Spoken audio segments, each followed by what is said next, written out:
From AI-generated insights to human-reviewed accuracy, this is Neural Newscast, keeping you informed every day. Get ready for a deep dive from Neural Newscast. I'm Benjamin Carter, your innovation specialist, joined by Laura Navarro, our health correspondent. Let's dig into today's stories. On this day in 1963, Lee Harvey Oswald, the accused assassin of President John F. Kennedy, was shot and killed in the Dallas Police Headquarters basement as cameras rolled. That moment, Oswald, killed in custody by nightclub owner Jack Ruby, sent shockwaves through a nation already reeling from Kennedy's assassination, and it reshaped public perception of the investigation almost overnight. It crystallized a tension between orderly legal process and raw televised drama. Seeing a suspect in a monumental crime killed on live TV felt like the story closing on itself, before a full accounting could even begin. Exactly. It raised unresolved questions about accountability and the integrity of institutions tasked with safeguarding suspects and evidence. Due process, chain of custody, all under extraordinary pressure. From an innovation lens, it showed how rapidly media technology, real-time broadcasts, instant photos, can shape public understanding as events unfold, sometimes outpacing confirmed facts and official narratives. And from a health and safety perspective, the killing of an accused shooter in custody exposed vulnerabilities in security protocols, especially during high-profile transfers where crowd control and access are hard to manage. The rawness of that day left an imprint on public trust and on how future high-profile cases would be managed and covered. It became a playbook reference for crisis handling under intense media scrutiny. It also lingered in the national psyche. The assassination, followed by the suspect's killing, amplified grief and uncertainty, reshaping conversations about closure, justice, and what accountability should look like. Beyond the immediate legal fallout, it influenced how newsrooms and authorities planned custody transfers and media access. Tighter perimeters, credentialing, rehearsed routes, more structure when stakes are highest. And societally, the incident reinforced the need for transparent, careful investigation processes to help communities heal after traumatic events, a reminder that clarity is part of recovery.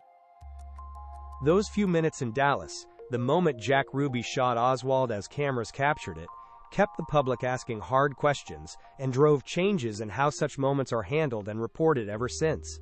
A stark reminder of how quickly events can escalate, and how crucial it is to balance swift action with procedures that protect investigations and public trust. Those lessons are still studied today. More deep dive ahead. Next up, a few birthdays that shaped the world.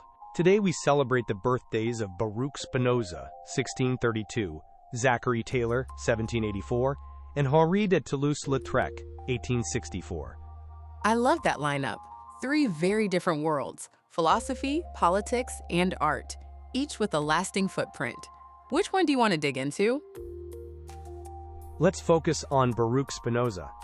His ideas feel strikingly modern, and as someone who watches how ideas seed innovation, his reason-driven ethics read like proto-systems thinking.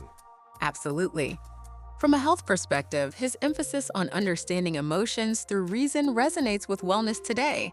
How we frame feelings shapes well-being. He reframed the nature of God and the universe toward natural laws rather than supernatural intervention, giving us a vocabulary for cause, effect, and human agency that still underpins modern inquiry. That shift matters personally and publicly. When emotions and actions are seen as part of a comprehensible system, it opens doors to intentional change, therapy, public health strategies, and policies built on predictable outcomes. There's also an entrepreneurial parallel. He pushed against received authority, championed freedom of thought, and trusted rational inquiry, traits you see in startup cultures challenging incumbents. And despite excommunication and a modest life, he produced work that became foundational. Resilience and focused scholarship were his tools, encouragement for anyone doing long-term, incremental work. A lesser-known spark, his geometric method in ethics, arguing axiomatically, treated philosophy like a formal system. It's a precursor to the formal modeling and verification we use in tech. And it makes his ethics surprisingly practical. By mapping how emotions arise, he offered routes to mental clarity. It reads like an early blueprint for cognitive reframing. He made secular philosophy feel like infrastructure. If natural laws and reason are the base layer, you can build on top of it. Political systems, science, even tech ethics. Which brings us to legacy. Spinoza's influence stretched far beyond his century, shaping debates about freedom, democracy, and human flourishing. His relevance endures. Exactly. His work still asks, how do we design systems, social or technological, that align with human nature rather than fight it? Innovators keep circling that question. And for health communicators, his insistence on clarity and reason is a reminder. Explaining why things happen can be as therapeutic as treating symptoms. Education is preventive care. Spinoza is a timeless icon. He retooled the intellectual scaffolding we still use. Hard to overstate his role in ushering Western thought toward modernity, and quite the birthday club alongside Taylor and Toulouse-Lautrec. Agreed. His ideas keep nudging us toward more humane, rational ways of living together. Definitely worth celebrating on his birthday. We'll be right back after this short break. Thanks for listening to NNC Neural Newscast. This is Chad Thompson, the founder of Neural Newscast. If you want to go deeper, we've got more stories and context waiting for you at our website, neuralnewscast.com. Welcome back to Neural Newscast Deep Dive. Time for the fact of the day. Some lions mate over 50 times a day. That number jumps out. It's an intense rate, and it typically happens during a brief estrus period when timing matters most. Exactly. From a patterns and cycles view, it's a concentrated, high-frequency burst of activity aimed at maximizing successful mating over a short window. Biologically, that frequency signals a targeted reproductive strategy. Short window, repeated attempts to ensure fertilization. Right, nature's relentless optimization. Many repetitions to boost the odds of success in limited time. And that repetition implies a physical toll and serious stamina, especially as the cycle can stretch over several days. It paints a vivid scene, intense, purposeful, and laser-focused on reproductive success, all at a rapid pace. For anyone curious about animal behavior, it shows how varied strategies can be. Some are brief and intense like this, others more spaced out.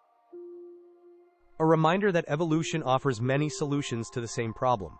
Here, repetition is the path to maximizing fertilization chances.